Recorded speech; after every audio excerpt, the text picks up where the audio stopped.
પોરબંદરની ચોપાટી ખાતે આવેલ ફટાકડા બજારમાં દિવાળીના દિવસે પણ મંદીનો માહોલ જોવા મળી રહ્યો છે। ગત વર્ષની સરખામણીમાં આ વર્ષે ફટાકડામાં ભાવમાં પણ 15 થી 20% વધારો નોંધાયો છે।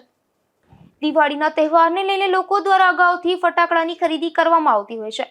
પોરબંદરની ચોપાટી પાર્ટી પ્લોટ ખાતે આવેલ ફટાકડા બજારમાં દિવાળીના દિવસે પણ લોકોની પંખી હાજરી જોવા મળી રહી હતી। આ ફટાકડા બજારમાં દિવાળીના દિવસે પણ મંદીનો માહોલ જોવા મળતા જ વેપારીઓ પણ મૂંઝવણમાં મુકાયા હતા। વેપારીઓના જણાવ્યા અનુસાર ગત વર્ષની સરખામણીમાં પણ ફટાકડાની ખરીદી ખૂબ ઓછી જોવા મળી રહી છે।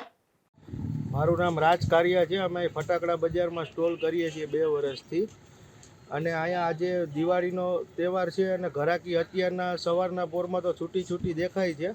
હવે રાતના નીકળશે ઘરાકી તો આ બધો માલ વેચાઈ જશે તો વાંધો નહીં આવે, પણ અત્યારે તો ઘરાકીમાં કંઈ છે નહીં, બહુ મંદી છે।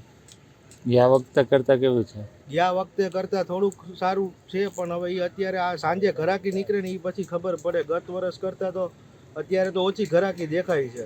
ભાવમાં વધારો ભાવમાં 10-20% વધારો છે ગયા વર્ષ કરતાં। જો કે ગત વર્ષની સરખામણીમાં આ વર્ષે ફટાકડાના ભાવમાં પણ 15% થી 20% વધારો જોવા મળી રહ્યો છે। અશોક થાનકી, ગુજરાત ન્યૂઝ, પોરબંદર।